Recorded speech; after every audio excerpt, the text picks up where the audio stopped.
welcome. We are here with Jan Cooper and we're going to have an interview by George all about her life and reputation and her brand. So Jan, you've had quite a career in Australian rules football, especially in the area of diversity and inclusivity. Just tell me a bit about that and your milestones throughout your life. Well, that's probably been the biggest battle and where I've captured the most learnings, I suppose, as to how to go about advocacy and overcoming barriers, because being in a male-dominated industry, and given that the pathway was always very male-dominated, even though women's football's been around for 102 years. Oh, wow. Yes, we'll get to that at some point. Yes. But basically, when you're talking about a sport that's been showcasing males, where all the decision makers have been males and quite often excluded other cultures, Aboriginal and Torres Strait Islanders, and of course women had their place but not necessarily as the decision makers, participants or whatever, that's been probably the biggest barrier to overcome. And so there's been a lot of lessons learned about how you go about trying to change the diversity of such a code, and including all cultures, all genders, all sexualities, etc. So I think probably if anyone was to ask me, well, tell me about your strategies around that and how you've been able to implement change, they would be the things that I would tick off as being major achievements, but also couching it in a way to say there's a long road to go yet. We're only at the tip of the iceberg, and there's a lot of change still needs to occur to make it a truly inclusive code. Fantastic. Now, just a bit about your background personally, some positions that you've held throughout your career? What would that be? So there's been a bit of variety. I guess I really started life as an educator, and that was in the secondary sector, but I've now done all three sectors in various roles. So primary as a health and phys ed and a literacy specialist teacher, and then in the tertiary sector I really enjoyed being a research assistant while I was doing some prac supervision and some lecturing as well. And then moved into, it was still a kind of an education piece, but it was in a different organisation. So I worked for the Department of Sport and Recreation doing programs for youth. So I still kept my hand in with educating. So it was just called coaching then, not phys eding. And then had kids and did a variety of part-time roles. But something that I did in a primary school in the country when we were living there, as the kids were growing up, was around trying to get young Aboriginal boys back into the classroom after recess and lunchtime. And in order to do that, I thought we need to play some AFL with them and teach them some AFL, because they actually know lots about AFL, and then we could take them to where we wanted to. So the WA Football Commission caught wind of that, liked what the literacy and numeracy results were, and the fact that the boys were coming back into the classroom. And the rest is history. They said, would you like to do that with us? And then they saw my passion for football and said, well, we actually need to grow our female numbers, offered me a part-time role there. That grew to be a part-time role with them and the AFL as National Manager of Female Football Development.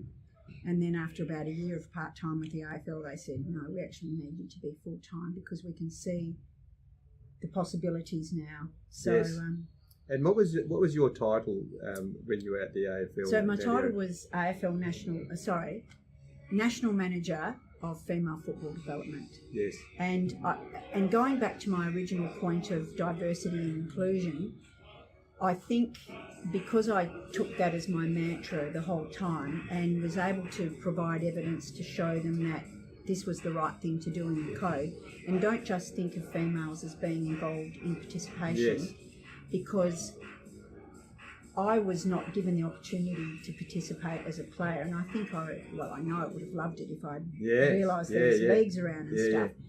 And I said, and the women that I've now reached out to and talked to are pretty similar to me. They didn't want to just play it. They wanted to be able to coach it, umpire it, administrate it, be board members, you name it. Whatever role there was, women wanted to be involved in it. That my generation wasn't afforded that. No. So given that a lot of what I did was evidence-based, so we ran focus groups, we asked lots of people, we got the qualitative and quantitative evidence to show the decision makers that, yes, you need to get involved in this, and if you're involved in umpiring, you're the one that has to recruit and coach female umpires, not me. You can't default everything to my role because I can't do it on my own. So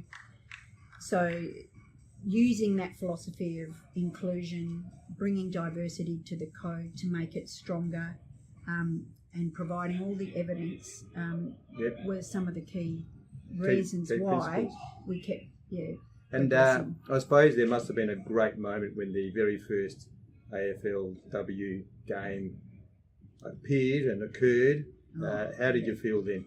Were you in the stands? I was. I was actually quite overwhelmed because I was still the national manager then. And I remember that very first game, which was between Collingwood and Carlton. Yes. They wanted to have it at an oval that at best would have had 5,000 people in it. And I went, you've got to be joking. This is history. This is in Melbourne, the sport capital of the world. Yes. And particularly when it comes to AFL. And if you have it in some stadium that doesn't cater for the fans, no, you will only get 5,000 people, but you have the capacity to get more than that. Yes. You need to change the venue. And so eventually they did, and they put it at Icon Park, which I think has a capacity of 25,000. And I remember standing there with my boss at the time on one side because I'd been charged with tossing the coin for the very first game, which was pretty impressive.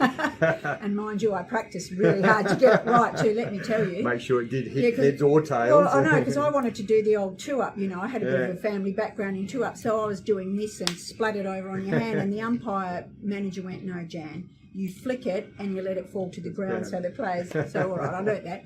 But anyway, my boss and I was standing on one side of Icon, and it was virtually like a Mexican wave. Yeah. As the spectators came in, they virtually sat at the closest seats to the gate and just moved around the stadium. And I went, how many people do you reckon are in here now? And he goes, 20,000, and they're still swarming in. Yeah. And in the end, we had to shut the ground, or the AFL had to shut the ground, and I think there was 25,000 in there and 2,500 out. Yes, I remember that. Outside.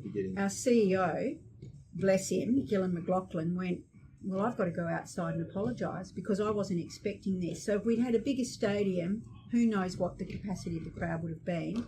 And if we'd known that it was going to be a lockout, we would have put big screens outside. Yeah. So at least in the parkland, those 2,500 people could have enjoyed viewing the game on the big screen. So what a great start to women's football, and also for you as a woman to make that decision to say 5,000 isn't enough. And thank goodness we listened to you. Yeah. Well, it wasn't just me. There was heaps of others, and that day there was a lot of tears of joy. Yes. From various age groups and various levels of women and men, because there's been a lot of really good men along the way who've helped the cause, who've been wonderful, passionate drivers as well. And we've probably got our most success early on because of their voices, not so much ours, not so much the female voices. So it was just the most joyful occasion, and I don't think I'll ever experience anything quite like that again. Big project. Yeah. Now, you're working at the West Coast Eagles now.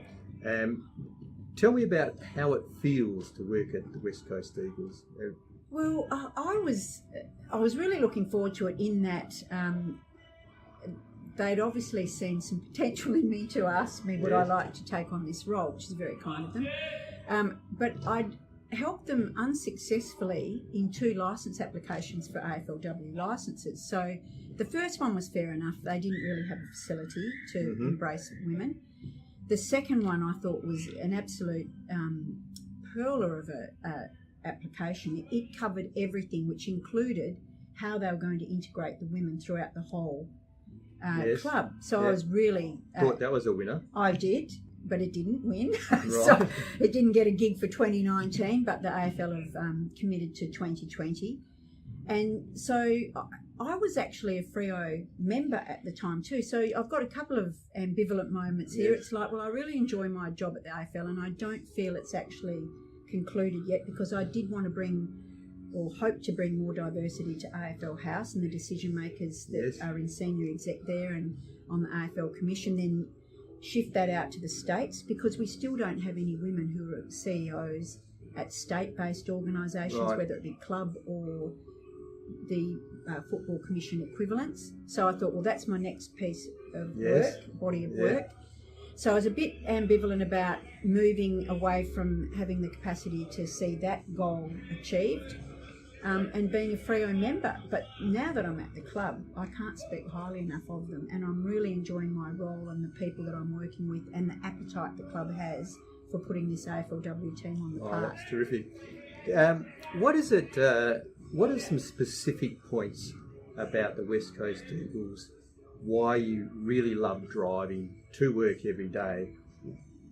Some words that could just sum up some of the culture that the West Coast is about. Well, they actually live their values. So they don't just put united, passionate and professional on your screen, which you open up to every day. They actually live by it. So they're walking the talk and everyone is invested in it. So when you're talking about being united, it doesn't matter whether you're Luke Shuey, the cleaner, the part-time intern, everybody is on the same page. And I'll give you an example of the Luke Shuey thing, because it blows me away that an AFL player who's of the ilk that he is doesn't mind rolling up his sleeves as well. And this is a perfect example of what the club does and how they go about living their values.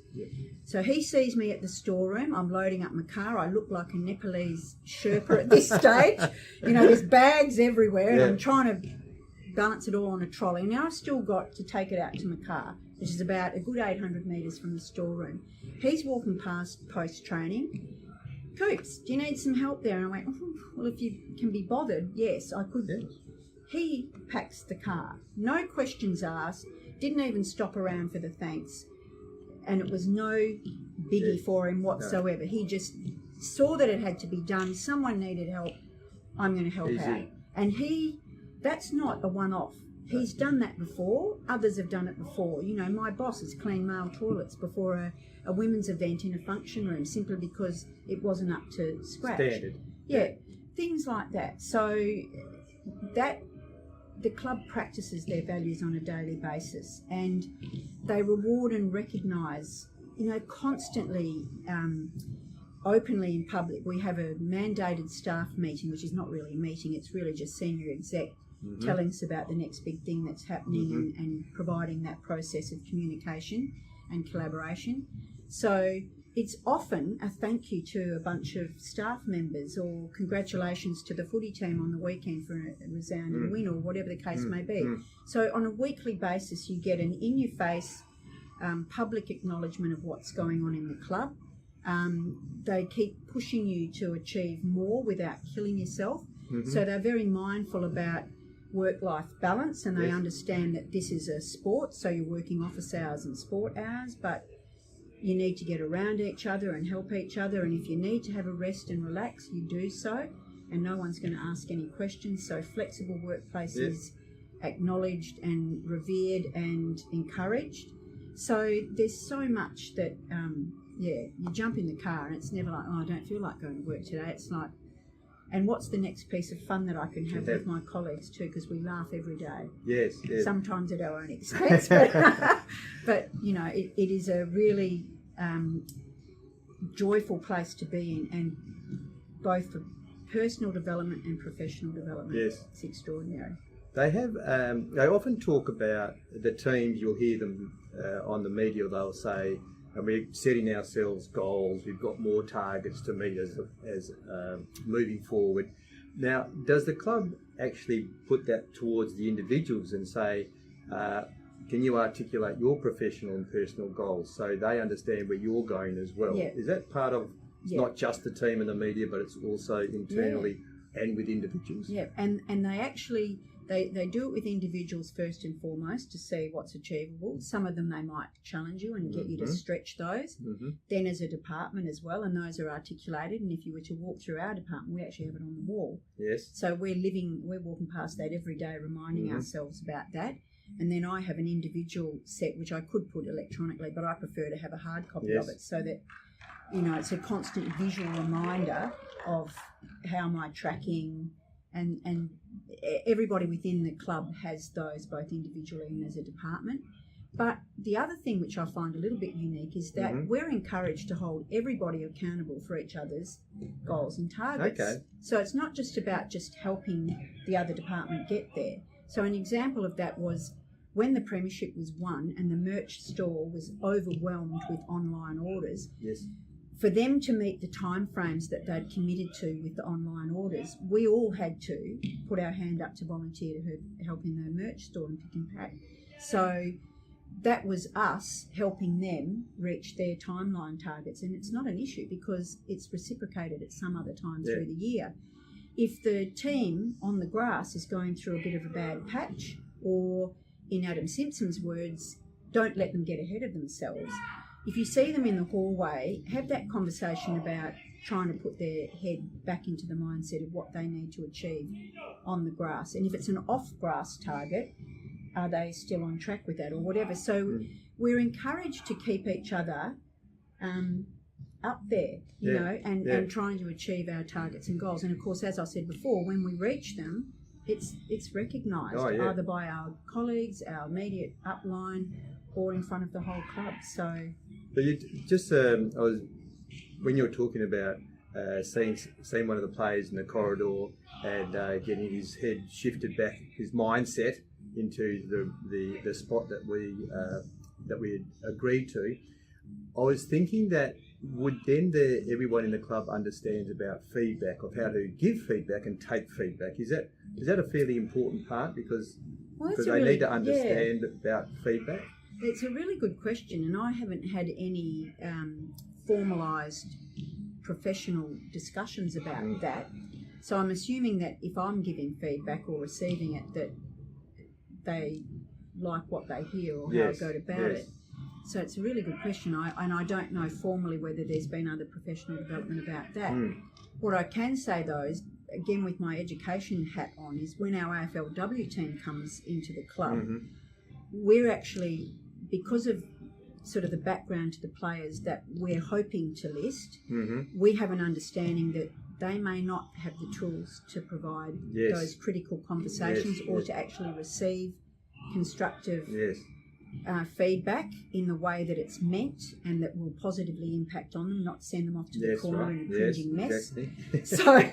So we are actually going to be formally educating our players around having those crucial conversations, how to give and how to receive them. So it's a really good question. I don't know whether in the past the club has gone through a more formalised process around. But you see it as an important, because I do believe that's a really important part about your brand is not only giving feedback, which is, for some people they'd like to see improvement in others to try and help them move along, but then it's about able to take feedback because feedback, given rightly or wrongly, can feel as if it's an impost on your own personnel. But of course, good intention is that we want to improve. So I'm always interested about feedback and how it works. And it is a really good point, because I guess coming from an education background, I think I have a good idea of how to convey that without the person that's receiving it feeling too challenged that it takes them to a negative place, that they feel it challenged enough and they're in ownership enough of what they need to do to progress and elevate their performance or whatever the case may be, or get closer to their goal.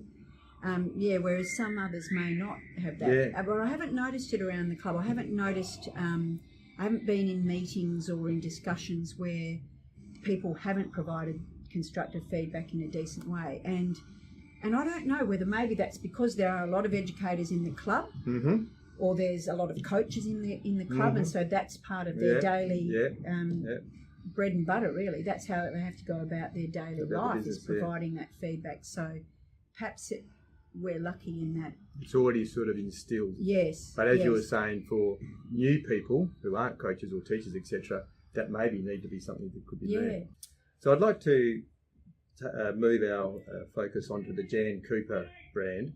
And I'd like you to tell us more about your core values and your beliefs that you'd like people to see you in. Well, I actually hadn't thought about this too much until you actually posed that question. Mm-hmm. So I actually found it a bit intimidating in a way, because I thought, gee, I haven't really formally reflected on what's my brand. I know I have reflected on what I'd like to be known for, but I haven't looked at it in terms of a holistic brand approach. Mm-hmm. So I know constantly I self-reflect on how I go about things and how I treat people. So that happens on a daily basis, and that's quite a formal process in my daily routine, that I'll get to the end of the day and go, okay, is there something today I could have done better? Is there a conversation I could have had that could have nailed something a bit more strongly, or whatever the case may be? So, yes, I'm constantly trying to improve. Reflection and improving, yes. The other thing I do on a daily basis is being grateful. I don't know whether you'd say that's a trait of my brand, but quite a while ago, I remember there was a lot of negativity in my life, and a lot of people were always whinging about things and not finding solutions, always problems, and it was sort of getting me down a bit. And I thought, how can we turn this about? So I started looking at reflection as being, okay, today I'm going to nail one thing that I'm truly grateful for. And at the beginning it was pretty easy, something would fly into my head and I recorded it. So for one day every year, one day of a whole year, I recorded something that I was grateful for. Ooh, that's it good. got really difficult to nail it to one, because I set myself the one. Yeah. And so about 5 or 6 months in, I thought, oh my goodness, now I've got about 10 things that I'm truly grateful for. Because what it actually did was, the more I recorded the one, the more I had to record. And I had set myself a commitment of only one. So my reflections at the end of the day became really quite long-winded, because I was trying to go, how will I rank being grateful? And so much of it was work colleagues, the layer of people that I was involved with at work, and things that had happened. And by the end of that year, it was like, well, that's close to one of the best years I've ever had in my life. And it was because of that gratefulness. So I actually, with our academy players, for example, try to work through when some of them are going through a hard place. I have no psychology background, because I basically failed psych at uni. So You're doing I really well. don't know, but that was rats and dogs. Maybe I'm better with humans. But it's something that I try and, when we're talking about individual development plans, we have a wellness section to our individual development plans. And if the player doesn't actually realise what is a gap or whatever, if I feel that they're being hard on themselves, or they're listening to a negative voice or whatever, I throw out the suggestion, how about you try this and see what happens? And now I actually realise that there's whole businesses built around gratitude. Yes, there is. To help people thrive. So, yes, that's something that I also reflect on. And I also, back to your point around diversity and inclusion, I do realise in my DNA there's a big fairness piece. And justice. Glad you actually said that, because I think that'd have to be a value. I Fairness, know. So yes, I got that from my parents, and there's no escaping. It's actually in my DNA. It's not just a learned behaviour. And so I'm constantly trying to, get people on the bus. Yes. And what are they doing to make sure that their organisation or the way they go about their life is more inclusive, or being more broad-minded, or getting involved in other cultures, or understanding that the traditional owners of our land are still suffering a degree of grief and heartache, and it's going to take generations, and stop, negating and saying, oh, they should suck it up and move on. Well, I'm afraid if your land's been taken away from you and your family's been robbed from you, it would be an ongoing piece of grief for you too. So to have that compassion and empathy with our traditional owners of the land is something that I try and espouse on a daily basis, or change people's thinking about too. Now, you're talking about people. You've met many people during your stellar career, and how important have these people and the associations that you've met is to nurturing your brand? Well, again, all these people. I So haven't important. formally thought about how they're nurturing my brand. It's been more about, I guess, because of the gratitude thing. Mm-hmm. To me, that's about grateful for receiving, but it's also about giving back. So because I do a lot of mentoring and a lot of keynote speaking, I rarely ask for, particularly keynote speaking, any payment for it, because if it's younger people and particularly younger women, this is my way of paying it forward for all the mentors and the informal great people that I've met that have opened my eyes to other things. So I actually can't really answer your question in terms of enhancing my brand or what it's meant for my brand, and therein lies a gap. So if you're teaching young people, I reflected on it and thought, how much higher up the corporate ladder or whatever could I have become a general manager or a CEO of a waffle club or something like that if I'd actually utilised the network of people that I met and perhaps strengthened in their eyes what I stand for and what my brand is? And the answer is probably yes. But because I was sort of so focused on other things, I didn't utilise my network for my purposes in that way. I utilised their expertise and what doors they could open for what needed to be done that I was leading the charge with. So I was so focused on making sure that women would be included, integrated, revered, whatever, that's what I utilised them for, not for me personally. So if I'd used them for me, or not used them, that's not the wrong word, but if I'd utilised their knowledge, skill set, the fact that I'd met them and was now doing some other work with them because of what they're involved in, I actually think I could have possibly opened doors to become a CEO or something, which I had a goal of many years ago, but that's passed me by now and I'm quite content with where I am. But my advice to young people would be, yes, actually see where it can, if you've got a dream and this is where you want to go to, see how it can perhaps open doors for you. And that means that you have to have advocates. And if they revere your brand and who you stand for and etc., let them help you open the doors, which is something that I didn't do. I let other people open the doors for the people that were standing next to me. Or were behind me rather than me personally. So that's terrific, and I'm really interested in your honesty there and the way that you've reflected on yourself, but also reflected on what could have happened against these questions. All right, well, here's just one point in your life that I'd like you to think about, and hopefully you can give us a small answer, is, was there a time when you met someone and then an unexpected opportunity arrived from that meeting, not necessarily immediately, but later on down the track, that just thought, wow, if I hadn't have met that person or been introduced to that person, this wouldn't have occurred in your professional life or even in your personal life? Is there just one little small story that you think there's something I actually zeroed on two, if you don't mind, because they were both sort of serendipitous and yet they shouldn't have been. So the first one was, I'm working part-time with the WA Football Commission, and there's some function, I don't even remember what it was, and it wasn't necessarily female focused, it was just an industry function, but on the panel was a young woman called Michelle Cowan.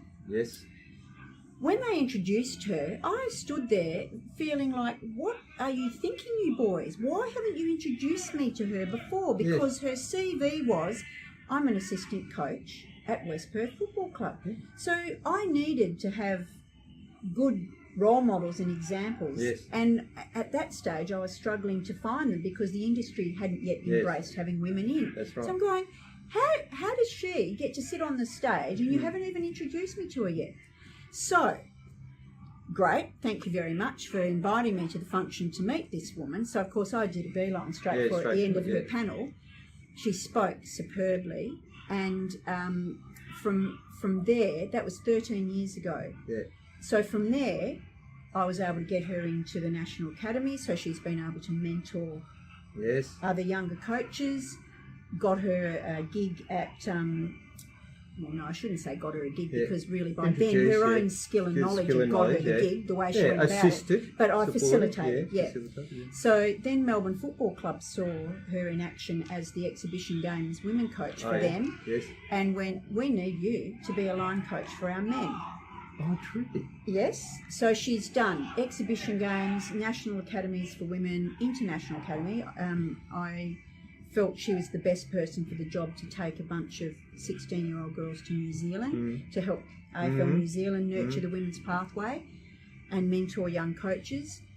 So as of Thursday this week, she will be announced as an assistant coach for our West Coast Eagles Female Academy. Oh, fantastic, yes. Lucky us. Lucky us.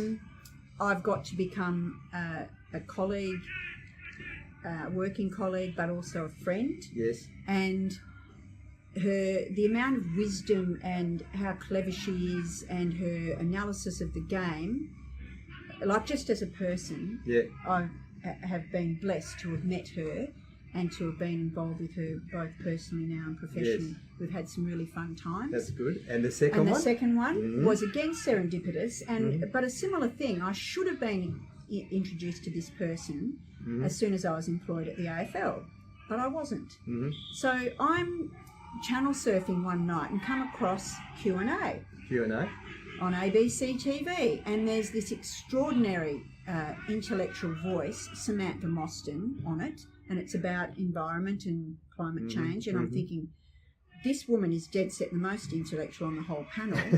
And then towards the end, it says, thank you very much, Samantha Moss, first female commissioner for the AFL. And I went, what?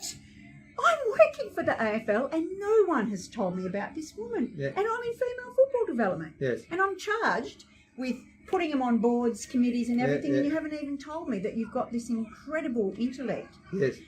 So of course I reach out to her Yeah. and go, you know, this is my role, I know you're this. We meet up, we spent virtually a whole day chatting. She came to Perth, I showed her around. I remember sitting in Lamont's in Cottesloe, and even the waiter came over and said, are your jaws sore yet, you two? So we were just going. Yes. And again, if it wasn't for her, if I didn't have a beeline to the AFL Commission, the key decision-making body of the AFL, I would not have had that passionate driver that I needed at decision-making level to make any kind of influence around female participation. So she became my passionate driver, my advocate, and for me personally, if you are talking about my personal brand, she would be a stellar example of. I've been in events where Sam's been the keynote speaker and she always mentions me in a really positive light and totally out of context or unexpected. So thank you very much, Sam. Yes. But more importantly, for the cause of female participation, she has been the passionate driver at AFL Commission level because she could wield that influence and has mentored me both formally and informally. And again, over the course of the 12 years I've known her, we've become friends. Fantastic. So two great stories. Great stories. And they weren't necessarily, I'm just reflecting on what you were saying, they weren't necessarily about you moving forward. It was about your dream and your passion and your desire moving forward, and getting people of influence to be on board with your bus. That's what you were exactly saying. right. So that was a really different story that I've heard from other interviewees, but love it. That's a really good way to go. And what sort of challenges and professionally or personally are going to be facing Jan Cooper in the next few years? Or is it just going to be a like every day is just a fantastic day, and are there some pinpoints that you've got when you'll have another one of those moments when you're standing at Icon Stadium looking at all come through? Could that be another time? Could that be another time that you could reach that pinnacle again in the near future? What would that look like? I don't like to, rest on my laurels because you should never sit still and take for granted everything that's happening around you. I would imagine personally, I really can't sort of see anything personally except maybe bad health, or or bad health of people that are close to me that I love. So hopefully, I know that's eventually going to happen with my parents, but hopefully it won't happen with, my immediate family who are still quite young. But you never know. So I need to be prepared for the death of my parents, for example, or whatever happens there. But professionally, because we're so focused again on getting this AFLW team on the park, I can't see the level of challenges ahead of me that were ahead of me when I first started working in the industry, because at the beginning, working in the industry, and I'll be quite blunt, I had to put up with a lot of sexual harassment in the beginning, and really I could have taken a lot of fellas to court.